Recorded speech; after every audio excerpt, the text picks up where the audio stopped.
Doctor पाल हजुरले कार्यक्रममा स्वागत छ। हस्, धन्यवाद।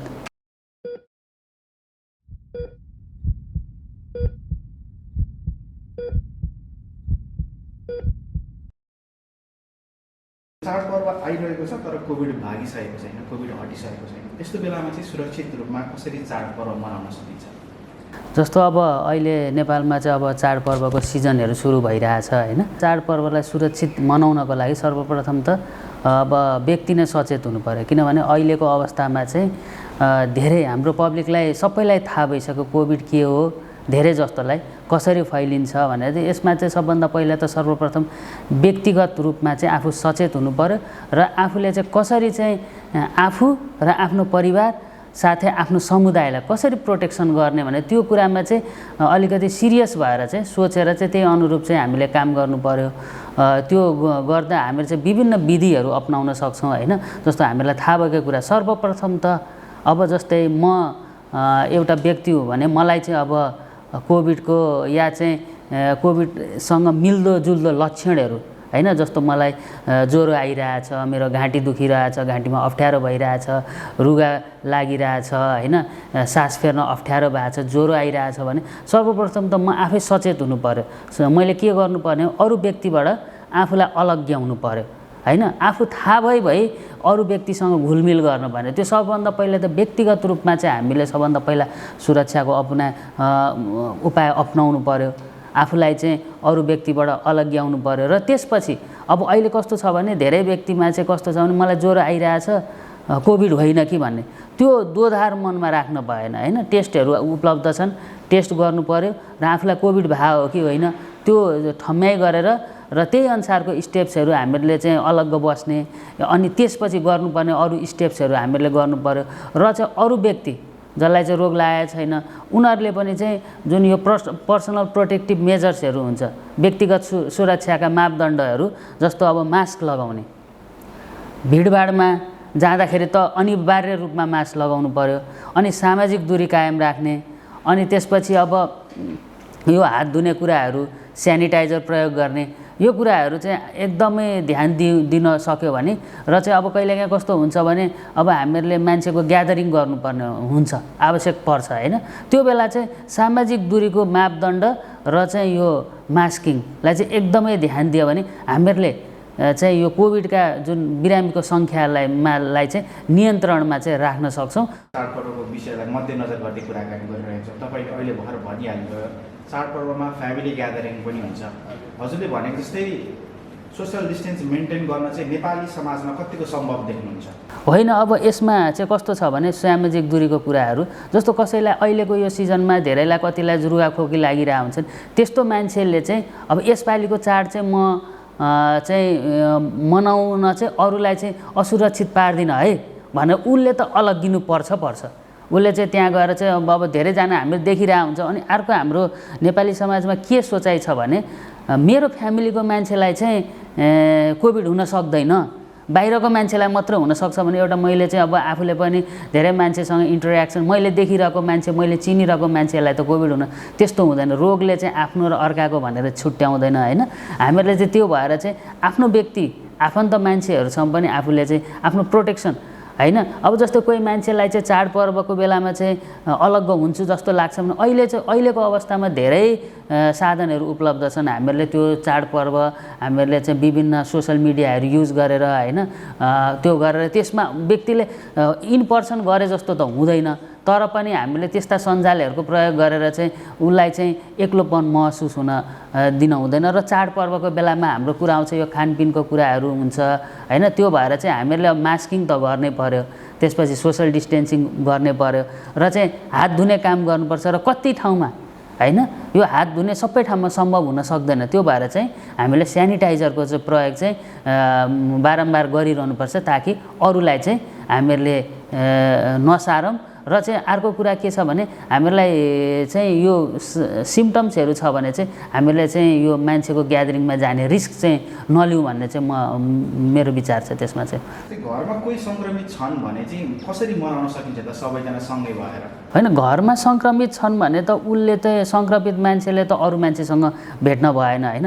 तर हामीहरूले चाहिँ उसलाई सङ्क्रमित भएर चाहिँ हेरेको दृष्टिले हेर्ने या चाहिँ उसलाई चाहिँ अलग्याउने होइन कि हामीले त्यही अघि पनि मैले कुरा गरेको थिएँ, अरू माध्यमबाट उसँग कनेक्ट हुने, उसलाई चाहिँ मोरली डाउन हुन नदिने, उसलाई बुस्टअप गर्ने, चाडबाडको रमाइलोमा उसलाई पनि इन्भल्भ गराउने, त्यसरी चाहिँ हामीहरूले गर्न सक्छौँ। जस्तो हामीले देख्छौँ हाम्रो कतिजना चाहिँ परिवारको मान्छेहरू विदेशमा बस्नुहुन्छ, त्यही पनि हामीले सोसल मिडियाको युज गरेर त हामीले चाड त मनाइरहेछौँ त, खुसियाली त साटासाट गरिरहेछौँ नि। हामीले त्यसरी हामीले यस्तो बेलामा चाहिँ अहिले अप्ठ्यारोको बेलामा अल्टरनेटिभ तरिकाले हामीले गर्न सक्छौँ र विभिन्न अल्टरनेटिभ तरिका निस्किन्छन् पनि। तपाईँले मास्क सेनिटाइजरको प्रयोग बढाउनुपर्छ भनिराख्नु भएको छ, तर नेपाली समाजमा अहिले हेर्ने हो भने यसको प्रयोग चाहिँ घटिरहेको छ। नेपाल सरकारले पनि असोज मसान्त पछाडि चाहिँ तेस्रो वेभ आउन सक्छ नेपालमा भनेर भनिरहेको छ।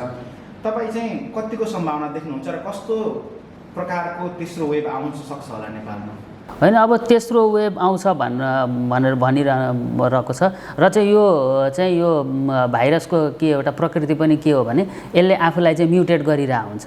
म्युटेट गरिरहेको हुनाले चाहिँ यो चाहिँ थर्ड वेभ आउने चान्सहरू हामीहरूले अरू देशको उदाहरणलाई हेर्दा पनि अरू देशमा पनि आएका छन्।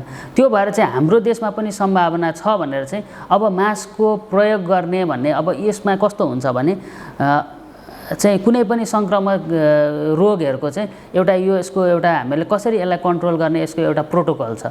जस्तो अब हामीहरूले सबभन्दा पहिले अब के गर्नुपर्ने भन्दाखेरि हेल्थ प्रमोसन, त्यो भनेको सरकारको लेभलबाट या चाहिँ प्राइभेट सेक्टरबाटै या चाहिँ अरू चाहिँ स्वास्थ्यमा काम गर्ने संस्थाहरूको थ्रुबाट चाहिँ हामीले हेल्थ प्रमोसन भन्ने, जस्तो हामीले एडभाइस दिने मास्क पनि सेनिटाइज गर्ने भनेर त्यो हामीले एडभाइस दिइसक्यौँ।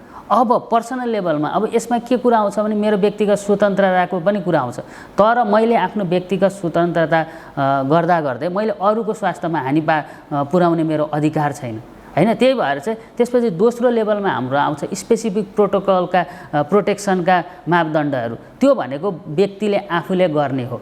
त्यसमा चाहिँ हामीहरूले त्यसमा चाहिँ सजग गराउनुपर्छ र चाहिँ अरूको जनस्वास्थ्यमा त्यसले हानि भइरहेको छ भने त्यस्तो बेलामा दण्ड पनि गर्नुपर्ने चाहिँ हामीलाई डराउनु हुँदैन। सरकारी लेभलबाट त्यही गर्ने हो र व्यक्तिबाट भित्र जबसम्म सचेत हुँदैन तबसम्म त यो मास्क प्रयोग गर्ने भनेर भन्नेसम्म जबरजस्ती अरूलाई लगाउन सकिँदैन र त्यो अरू व्यक्तिगत सामाजिकमा चाहिँ अरूलाई चाहिँ इफेक्ट गरिरहेछ भने त्यो बेला दण्ड गर्ने प्रावधान पनि राख्नुपर्छ। थर्ड वेभ अब वेभ भन्दा त अब यो कस्तो भने हाम्रो यस्तो एक्टिभिटिजहरू भइरहेको हुन्छ, जुन सोसल ग्यादरिङहरू बढ्दै गएपछि के हुन्छ भने धेरै मान्छेमा सङ्क्रमण फैलिन थाल्छ र चाहिँ अब कति ठाउँ एरियामा एफेक्ट गरेको छ, कति मान्छेलाई एफेक्ट गरेको छ, त्यो अनुसार चाहिँ यसको वेभको मात्रा यसले निर्धारण गर्ने हो र धेरैभन्दा धेरै मान्छेहरू एफेक्ट गर्न सक्छ। तर चाहिँ हामीहरूले सुरक्षा सावधानीहरू अपनाउँदै गयो भने यो वेभहरूको जुन नम्बर अफ पिपल एफेक्टेड हुनसक्छ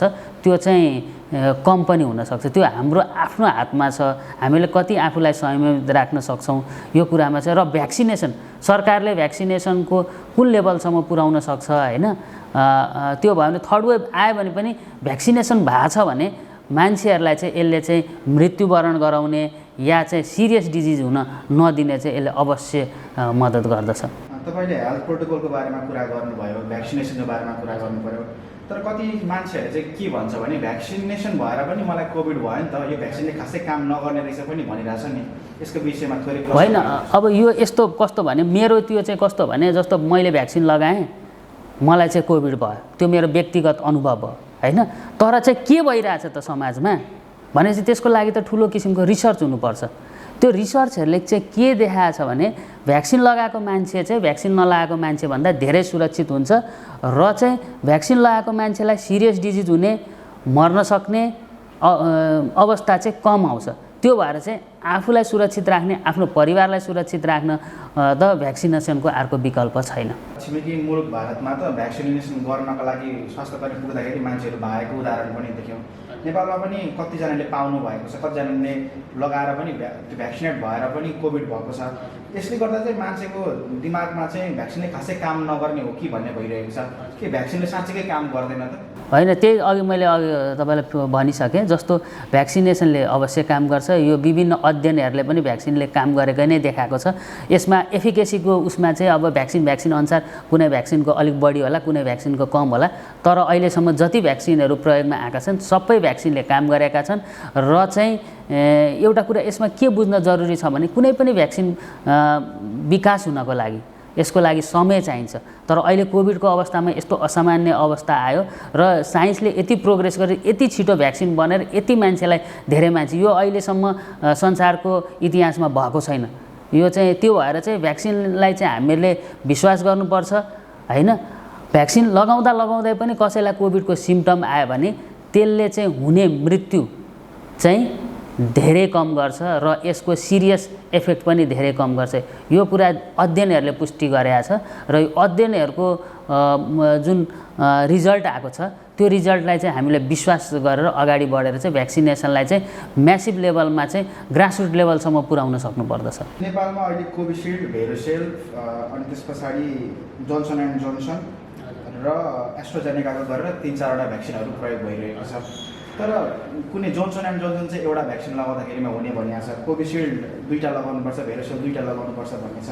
मान्छेले चाहिँ कुन भ्याक्सिन लगाउनुपर्छ भनेर आफै कन्फ्युज भइरहेको छ क्या, कि म कोभिसिल्ड लगाउने कि भेरोसेल लगाउने कि जुन पाए त्यही लगाउने कि भन्ने भइरहेको छ।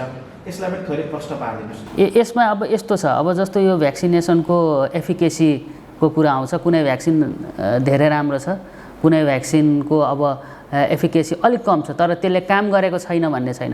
तर नेपाल जस्तो देशमा जहाँ चाहिँ हामीहरूले भ्याक्सिन चाहिँ अरूको सहयोगबाट प्राप्त गर्छौँ, त्यसले गर्दाखेरि चाहिँ मैले यो भ्याक्सिन लगाउँछु, यो भ्याक्सिन लगाउँदिनँ भन्ने चाहिँ चुज गर्ने मान्छेमा त्यस्तो स्थिति छ जस्तो लाग्दैन। त्यो भएर जुन भ्याक्सिन उपलब्ध छ त्यो भ्याक्सिनलाई हामीहरूले निर्धक्क नडराइकन, किनभने त्यो भ्याक्सिन बजारमा आउँछ या चाहिँ कुनै देशमा गइरहेछ भने त्यसलाई टेस्ट पास गरेर, त्यो सबै टेस्टहरू मान्छेलाई सुरक्षित छ भन्ने टेस्टहरू पास गरेर आइसकेको हुनाले चाहिँ हामीले निर्धक्क रूपमा चाहिँ जुनसुकै भ्याक्सिन सरकारले उपलब्ध गराइरहेछ।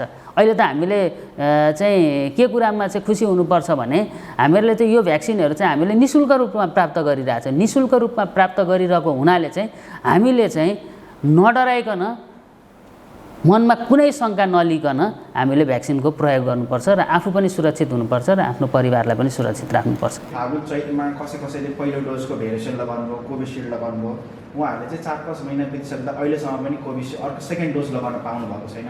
यो बिचको ग्याप कति हुनुपर्छ एउटा भ्याक्सिनदेखि अर्को भ्याक्सिनसम्म, त्यसको बारेमा पनि केही रिसर्चहरू भएको छ? होइन, अब यस्तो कस्तो हुन्छ भने तपाईँको हाम्रो जुन भ्याक्सिन लगाएको हुन्छ त्यसपछि एन्टिबडिज हुन्छ होइन, एन्टिबडी बन्छ। त्यसपछि अब हामीहरूले त्यो अघि मैले भनिहालेँ नि, जस्तो अब हाम्रो भ्याक्सिनको उपलब्धताको पनि कुरा आइरहेछ। जस्तो अब हामीहरूले एउटा हेऱ्यौँ, यो चाहिँ कोभिसिल्ड लगाउनु भयो, त्यसपछि कोभिसिल्ड नेपाललाई प्राप्त भएन, त्यसपछि त्यहीसँग मिल्ने किसिमको हामीले एस्ट्राजेनेका भनेर चाहिँ त्यो भ्याक्सिन, अरू भ्याक्सिन हामीले लगाउन दिएन। त्यो भएर हाम्रो देशको चाहिँ स्थिति हामीले बुझ्नु पर्यो होइन। भ्याक्सिनको चाहिँ अब मेन अब जेनरली चाहिँ 28 दिनको ग्याप पारेर लगाइरहेको हुन्छ, तर अलिक धेरै भयो भनेर चाहिँ हामीले डराइहाल्न चाहिँ हुँदैन र अर्को डोजको भ्याक्सिनले अवश्य पनि काम गर्छ, त्यस्तो काम नगर्ने भन्ने हुँदैन होइन। त्यो भएर चाहिँ नडराइकन अब उपलब्धताको कुरा आइन्छ। जस्तो अब हामीले हाम्रो छिमेकी देश भारतको कुरा गर्दाखेरि पनि त्यहाँ ठुलो पपुलेसन छ, उनीहरूले पनि चाहिँ यो 1 महिनाभित्र भ्याक्सिन लगाउन सकिरहेको छैन, किनभने उपलब्धताको कुरा छ, देशमा आउनु पर्यो। यो सबै कुराहरूलाई बुझेर चाहिँ हामीहरूले अहिलेको सिचुएसन बुझेर चाहिँ हामीहरूले चाहिँ यसलाई चाहिँ मध्यनजर गर्दै हामीले अलिकति ढिलो भए पनि त्यसले केही हानि गर्दैन। त्यो भएर चाहिँ ढिलो भयो भनेर चाहिँ भ्याक्सिन नलगाउने गर्न चाहिँ हुँदैन। अब मैले सोध्न आँटेको प्रश्न चाहिँ धेरैजनाको मनमा पनि छ, कतिजनाले पहिलो डोज भ्याक्सिन लगाउनु भयो, त्यसपछि उहाँहरूलाई कोभिड भयो। अब कोभिड भइसकेको कति महिना पछाडि अथवा कति दिन पछाडि फेरि दोस्रो डोज लगाउन सकिन्छ? होइन, यो अब चाहिँ धेरै अध्ययनहरू पनि भइरहेछन् होइन। जेनरली हामीले यहाँ फलो गर्ने चाहिँ के भन्छौँ भने एकचोटि जस्तो भ्याक्सिन लगायौँ, त्यसपछि कोभिड भयो भने 3 महिनासम्म चाहिँ हामीहरू नलगाएर चाहिँ भ्याक्सिन लगाउन सक्छौँ। अब अहिले चाडपर्व बाहेक धार्मिक, राजनीतिक अनि अन्य कर्मकाण्डीय गतिविधि पनि मानिसको चहल पहल एकदम बढिरहेको छ। अब यस्तो ठाउँमा सङ्क्रमित स्वास्थ्य दुवै प्रकारको मानिस पनि आउन सक्छन्। सकेसम्म त्यस्तो ठाउँमा नजानु नै एकदम उत्तम उपाय हो, तर जानु परे कसरी जान सकिन्छ? अब यसमा चाहिँ म के भन्छु भने जस्तो अब राजनीतिक भन्ने त राजनीतिले त हामीलाई चाहिँ एउटा बाटो देखाउने हो। नेताहरूले चाहिँ हामीलाई नगर्नुपर्ने भन्नुपर्ने, उहाँहरूले आफै गर्नुहुन्छ भने त्यो त अब अलिक मिलेन, त्यो उहाँहरूले जिम्मेवार हुनु पर्यो हैन। हाम्रो प्रत्येक देशको जुन राजनीतिक पार्टीहरू छ उहाँ त जिम्मेवार भनेर हामीहरू सम्झिन्छौँ। हामीले उहाँहरू जिम्मेवार हुनुहुन्छ भने उहाँहरूले त्यो यस्तो आफ्नो कार्यक्रमहरू चाहिँ सोचेर एकदम विचार गरेर हाम्रो चाहिँ मेरो जनतालाई, हाम्रो जनताहरूलाई चाहिँ यसले असुरक्षित बनाउँछ भने उहाँहरूले गर्न भएन हैन। त्यो चाहिँ एउटा कुरा हो। अब धार्मिक कुराहरू हुन्छ त्यो चाहिँ कस्तो भने अब एउटा टाइममा हामीले गर्नुपर्ने हुन्छ, त्यो चाहिँ अब त्यो व्यक्तिगत स्वतन्त्रताको कुरा आउँछ। त्यसमा चाहिँ व्यक्तिगत स्वतन्त्रताको कुरामा चाहिँ के भन्नु पर्यो भने हामीले ल मैले चाहिँ आफ्नो चाडपर्व मनाउँछ भने मैले मनाउँदाखेरि कमसेकम मानिसको ग्यादरिङ गर्नु पर्यो, जो चाहिँ एकदमै जरुरी छ उनीहरूको ग्यादरिङ हामीले गराउन सक्छौँ। र ग्यादरिङ गर्दा पनि चाहिँ अब अहिलेको अवस्थामा यो कोभिडको प्रोटोकलहरू फलो गरेर चाहिँ ग्यादरिङ गरेर डिस्टेन्सिङ राखेर मास्क प्रयोग गरेर हैन। जस्तो अब टिका लगाउँदाखेरि चाहिँ मास्क लगाएर टिकै लगाउनु हुँदैन भन्ने छैन नि त, तर हामीले लगाएर गर्नु पर्यो। अहिलेको अवस्थामा त्यो गर्नुपर्छ हैन। त्यो गरेर चाहिँ प्रोटोकलहरू फलो गरेर चाडपर्व मनाउँदा हुन्छ र यस्तो गर्दाखेरि धेरै सुरक्षित पनि हुन्छ धेरै हदसम्म। कोभिडकै मत्थर भएसँगै नेपालबाट इन्डिया अथवा तेस्रो देशमा कामको लागि अथवा विभिन्न जिल्लाबाट काठमाडौँमा काम गर्नको लागि मान्छेहरूको आउने सङ्ख्या बढ्दो छ। अब चाडपर्व बिस्तारै आइसके पछाडि मान्छेहरू घर फर्किन पनि थाल्छन्। त्यस्तो बेलामा चाहिँ सरकार अथवा स्थानीय सरकारले त्यो माथिबाट अथवा आफ्नो जिल्लाभन्दा बाहिरको अन्य जिल्लाबाट आउने मानिसहरूलाई चाहिँ आइसोलेसनमा राख्ने अथवा होम क्वारेन्टाइनमा राख्ने कस्तो व्यवस्था गर्नुपर्छ जस्तो लाग्छ तपाईँलाई? होइन, अब जस्तो बाहिरबाट आउँदाखेरि त क्वारेन्टाइनमा चाहिँ राख्नुपर्ने त यो त एकदम आवश्यक प्रोटोकल हो हैन। अब बिस्तारै चाहिँ यो कोभिडको चाहिँ ड्युरेसन बढ्दै जाँदाखेरि चाहिँ मान्छेमा चाहिँ त्यो किसिमको एक किसिमको अलिकति यसलाई चाहिँ त्यति सिरियस रूपमा नलिने चाहिँ सोचहरू आइरहेछ र स्थानीय सरकार पनि या चाहिँ सेन्ट्रलबाट नै पनि चाहिँ यसमा चाहिँ अलिकति पहिलाभन्दा हामीले आफूले हेर्दाखेरि पनि त्यो लेभलको चाहिँ इन्ट्रेस्ट देखाएर चाहिँ काम नगरेको जस्तो लाग्न सक्छ हैन। त्यो भए पनि छ, कति ठाउँमा चाहिँ अलिकति नेग्लिजेन्स पनि भएको छ। तर अब यसमा अब जनजीविकाको कुराहरू पनि आउँछ हैन, आय आर्जनको कुरा पनि आउँछ, बिजनेसलाई मेन्टेन गर्ने कुराहरू पनि आउँछ। यो कुराहरू सबैलाई म्यानेज गरेर, किनभने हामीहरूले बिजनेसलाई चाहिँ अलग्ग छोडिदिएर खालि सुरक्षा मापदण्डको कुराहरू मात्रै गरेर अगाडि गऱ्यो भने पनि हामीहरू चल्न सक्दैन। अब यो कुराहरूलाई सबैलाई म्यानेज गरेर हैन कसरी चाहिँ एउटा नीति निर्धारण विज्ञहरूलाई चाहिँ राखेर एउटा यसरी रूपले हामीले जान सक्छौँ भने एउटा निचोड निकालेर त्यसरी काम गर्न सक्यो भने चाहिँ राम्रो हुन्छ जस्तो लाग्छ मलाई। वृद्ध र बालबालिकामा नेपालमा खासै त्यति धेरै सङ्क्रमण देखिएको छैन, तर जति यो भेरिएन्टहरू परिवर्तन हुँदै जान्छ उनीहरूले चाहिँ त्यो उमेर समूहलाई पनि आक्रमण गर्न सक्छ है भनेर विभिन्न रिसर्चहरूमा पनि भनिएको छ। यसलाई चाहिँ तपाईँले कसरी हेरिरहनु भएको? जस्तो अब तपाईँले कुरा गर्नुभयो वृद्ध या बालकहरूलाई चाहिँ अलिक कम छ भन्ने, यो के भन्यो भने उनीहरू भनेको मोबाइल पपुलेसन होइन। जस्तो अहिले चाहिँ स्कुलहरू बन्द छन्, त्यो भएर चाहिँ बच्चाहरू बाहिर जान पाएको छैन, त्यति स्कुलमा उनीहरूको त्यति कन्ट्याक्टमा, त्यो भएर चाहिँ केही हदसम्म कम देखिएको पनि हुनसक्छ। र चाहिँ वृद्धको कन्डिसनमा पनि उहाँहरू त्यति चाहिँ धेरै जुन एडल्ट पपुलेसन जुन एडल्ट ग्रुपहरू हुन्छ उहाँहरू चाहिँ अब जबको लागि या अरू चिजको लागि चाहिँ घरबाट धेरै बाहिर उहाँ धेरै कन्ट्याक्टमा आएको हुनाले त्यो हुनसक्छ होइन। अब नेपालको कन्टेक्स्टमा चाहिँ अब डाटाहरूको के कस्तो छ मलाई ठ्याक्कै यकिन थाहा भएन, तर पनि यो एउटा चाहिँ हुनसक्छ। उहाँहरूले प्रोटेक्सन गर्ने भनेको त अब वृद्धहरूसँग जस्तो हाम्रो बाहिर काम गर्ने मान्छेहरूले उहाँहरूसँग डाइरेक्ट कन्ट्याक्ट गर्नु भएन हैन। उहाँहरूलाई चाहिँ अलिकति चाहिँ अब केही त्यस्तो शङ्कास्पद लाग्यो भने सिम्टम्सहरू आइरहेछ भने उहाँहरूको जाँच गराउनु पर्यो हैन, किनभने वृद्धलाई भयो भने यसको कन्सिक्वेन्सेस चाहिँ अलिकति नराम्रो हुनसक्छ, किनभने उहाँहरूलाई चाहिँ रेस्पिरेटरी प्रब्लमहरू पहिल्यैदेखि भइरहेको हुन्छ हैन, श्वास प्रश्वासको, त्यसले गर्दाखेरि कोभिडले गर्दा अझ गाह्रो हुन सक्ने भन्ने चाहिँ छ। त्यो भएर चाहिँ घरको जुन मोबाइल पपुलेसन छ उहाँहरूले चाहिँ उहाँहरूको चाहिँ अलिकति उहाँहरूलाई अप्ठ्यारो पर्न सक्छ भनेर सचेत भएर चाहिँ सुरक्षा प्रोटोकलहरू गर्न सक्यो भने उहाँहरूलाई चाहिँ हामीहरूले चाहिँ अलिक सङ्क्रमण दर चाहिँ कम गराउन सक्छौँ। तपाईँ त अब सामुदायिक चिकित्सकको रूपमा प्रदेश 1को सबै कोभिडलाई नजिकबाट हेरेर भनिरहनु भएको छ। प्रदेश 1 सरकारको कार्यहरू सँगै स्थानीय सरकारको सम्पूर्ण कार्यहरू पनि हेरिरहनु भएको छ। प्रदेश 1 चाहिँ बागमती प्रदेशदेखि सबैभन्दा बढी सङ्क्रमण भएको प्रदेशमा पर्छ। प्रदेश सरकारको काम, स्थानीय सरकारको काम तपाईँलाई चित्त बुझ्दो छ त? होइन, अब यसमा चाहिँ प्रदेश 1मा चाहिँ किन बढी भयो भन्ने चाहिँ एउटा त अब हाम्रो प्रदेशको सरकारले को कामको हामीले समीक्षा गरौँला होइन, त्यो अर्को पार्ट होला। तर अर्को कुरा चाहिँ अब प्रदेश यसको पपुलेसनको कुरा हुन्छ अनि त्यसपछि बोर्डरको कुरा हुन्छ होइन। अब हामीले पहाडी एरियासँग र तराईको एरियासँग कम्पेयर गर्न सक्दैन, किनभने जनघनत्व पपुलेसन डेन्सिटी त्यहाँको र यहाँको इक्वल हुँदैन। त्यो हिसाबले त्यो कुराहरू पनि छन् होइन। प्रदेश एकमा चाहिँ ठुलो सहरहरू जस्तो विराटनगर छ, त्यहाँको जनघनत्व बढी छ, त्यसै बोर्डर छ, बोर्डरबाट चाहिँ हाम्रो नेपालभरि चाहिँ सप्लाई हुने सामानहरू आउँछन्, मानिसहरू पनि त्यहाँबाट छिर्छन्, बाहिर विदेशबाट चाहिँ सङ्क्रमित भएको मान्छेहरू पनि आएको हुनसक्छ होइन। त्यो कुरा यो कुराहरूलाई तर यति कुरा गर्दा गर्दै पनि प्रदेश सरकारले राम्रो काम गरेको छ कि छैन भन्ने कुरा चाहिँ हामीहरूले चाहिँ समीक्षा गर्नुपर्छ। जस्तो अब क्वारेन्टाइनकै कुरा गर्नुभयो अघि, अब पहिला जुन लेभलमा तपाईँहरूले पनि चाहिँ हेरिरहनु भएको छ गएर जुन लेभलमा क्वारेन्टाइन हुन्थ्यो त्यो भएको छैन होइन। अनि त्यस्तै चाहिँ अब हामीले लकडाउनको कुराहरू गर्छौँ। लकडाउनको कुरा गर्दाखेरि चाहिँ अब जो चाहिँ डेली काम गरेर खाने व्यक्तिहरू हुन्छ, जनजीविका आर्जन गर्ने मान्छे हुन्छ, उनीहरूको लागि चाहिँ के प्रावधान छ त, त्यो प्रावधान भए पनि त्यो इम्प्लिमेन्टेसन भएको छ कि छैन भन्ने त्यो कुराहरूलाई चाहिँ हामीले हेर्नुपर्छ र चाहिँ भएका त्रुटि कमजोरीलाई चाहिँ हामीले घचघचाइरहनुपर्छ र हाम्रो जनस्वास्थ्य कर्मीको हिसाबले पनि हामीहरूले घचघचाइरहेको हुन्छ, भनिरहेको हुन्छौँ। तर यो चाहिँ किनभने लामो समयसम्म भइसक्यो, यसको लागि चाहिँ एउटा राजनीतिक प्रतिबद्धता चाहिन्छ र त्यो किसिमको राजनीतिक प्रतिबद्धता चाहिँ हाम्रो सरकारमा या चाहिँ जनप्रतिनिधिमा छ कि छैन, त्यो कुरा चाहिँ हामीहरूले चाहिँ बारम्बार यो लङ प्रोसेसमा गयो बारम्बार चाहिँ झकझकाइरहनुपर्छ। स्वास्थ्य सुरक्षा रणनीति कोभिड सम्बन्धी काम गर्ने बेलामा कार्यशैली बनाउँदाखेरि चाहिँ तपाईँहरूले चाहिँ बोलाएर छलफलमा सहभागी गराइरहेको छ कि छैन प्रदेश सरकार, स्थानीय सरकारहरूले? यो जुन यस्तो छ अब यसमा यो जुन कोभिड जुन बेला सुरुमा भयो त्यो बेलाखेरि चाहिँ अब एक किसिमको धेरै ठुलो त्रास थियो मान्छेमा होइन।